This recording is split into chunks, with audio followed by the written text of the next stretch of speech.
Custom round frames बनाने के लिए सबसे पहले हम कैनवा को ओपन कर लेंगे। अगर आपके पास कैनवा प्रो नहीं है तो डोंट वरी, आप कैनवा प्रो 1 मंथ के लिए फ्री भी यूज कर सकते हैं। कैनवा में एक कस्टम प्रोजेक्ट ओपन कर लेंगे।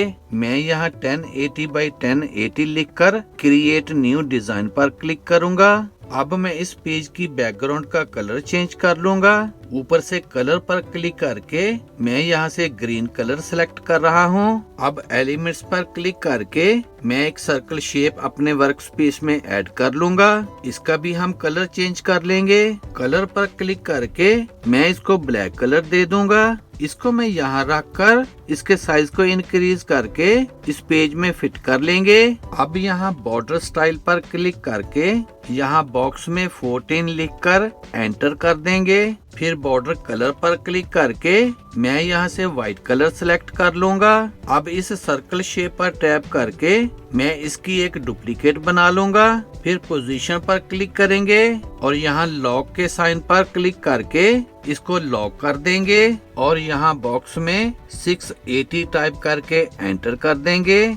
इसको उठाकर मैं यहाँ मिडिल में सेट कर दूंगा। अब मैं इस सर्कल शेप की एक डुप्लीकेट बनाकर यहाँ बॉक्स में 300 टाइप करके एंटर कर दूंगा। इसको भी मैं मिडिल में सेट कर लूंगा।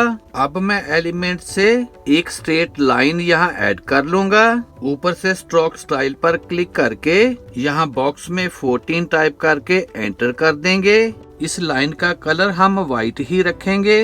अब मैं इस लाइन के एक एंड को इस कॉर्नर पर रख दूंगा और दूसरे एंड को ऊपर वाले कॉर्नर पर सेट कर देंगे और इसको रिड्यूस करके यहाँ सेट कर देना है। फिर नीचे से भी रिड्यूस करके यहाँ पर सेट कर देंगे।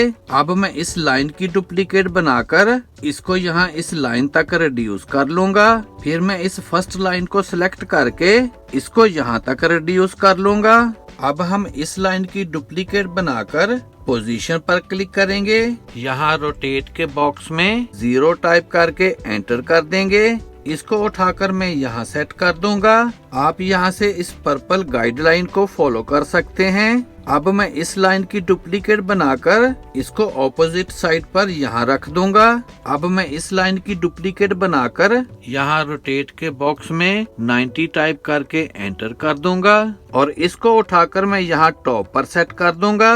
फिर मैं इसकी एक डुप्लीकेट बनाकर नीचे यहाँ रख दूंगा। अब मैं इस लाइन को यहाँ तक इंक्रीज कर लूंगा और फिर इन दूसरी लाइंस को भी यहाँ तक इंक्रीज कर लेंगे।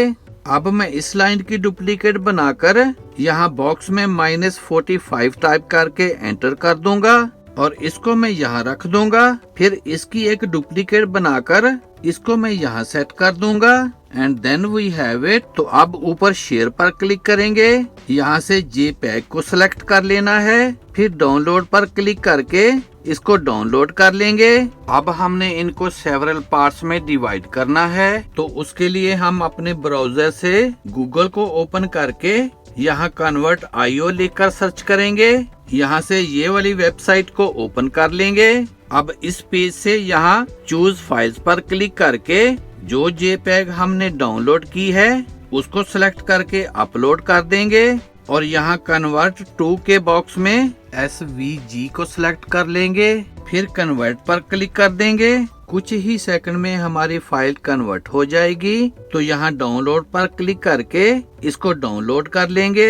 अब हमने इनको फ्रेम्स में कन्वर्ट करना है, तो उसके लिए अब हम फिर गूगल में फिग्मा लिखकर सर्च करेंगे।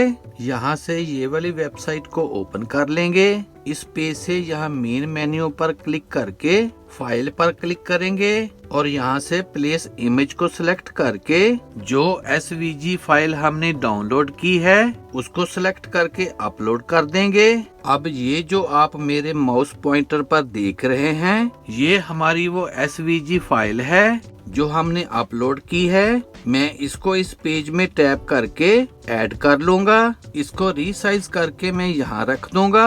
लेफ्ट साइड में ये वो सब लेयर्स हैं जो हमने लाइंस लगाकर सेपरेट की हैं। तो इन लेयर्स को हम ग्रुप कर लेंगे और इस ग्रुप को उठाकर ऊपर मूव कर देना है। अब राइट साइड से मेन्यू बार को थोड़ा सा नीचे स्क्रॉल करके फिल के बॉक्स में यहाँ क्लिक करेंगे और यहाँ से इमेज को सिलेक्ट कर लेंगे। अब यहाँ एक्सपोर्ट के बॉक्स से PNG को चेंज करके PDF को सिलेक्ट कर लेना है। फिर लेफ्ट साइड टॉप से यहाँ अनटाइटल्ड पर क्लिक करेंगे, फिर एक्सपोर्ट पर क्लिक कर देना है और दोबारा फिर यहाँ एक्सपोर्ट पर क्लिक कर देंगे। जब ये फाइल डाउनलोड हो जाए तो हम अपने कैनवा डिजाइन में वापस आ जाएंगे और यहाँ पर मैं एक न्यू पेज ऐड कर लूंगा।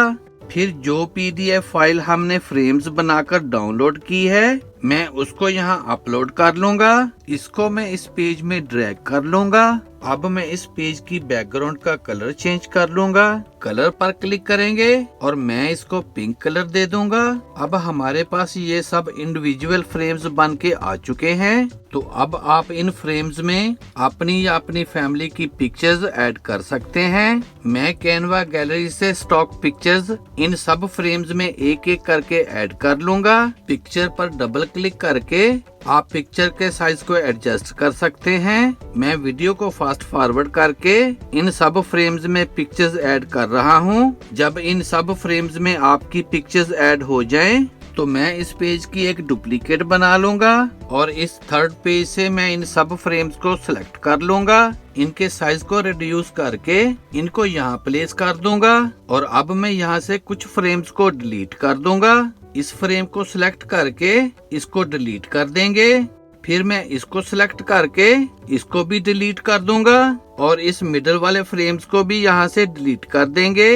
अब मैं यहाँ पर एक और पिक्चर ऐड कर लूंगा। इसकी बैकग्राउंड को रिमूव कर लेंगे और इसको रीसाइज करके मैं यहाँ सेट कर दूंगा। फिर ऊपर से एडिट पर क्लिक करके शेडोज पर क्लिक करेंगे।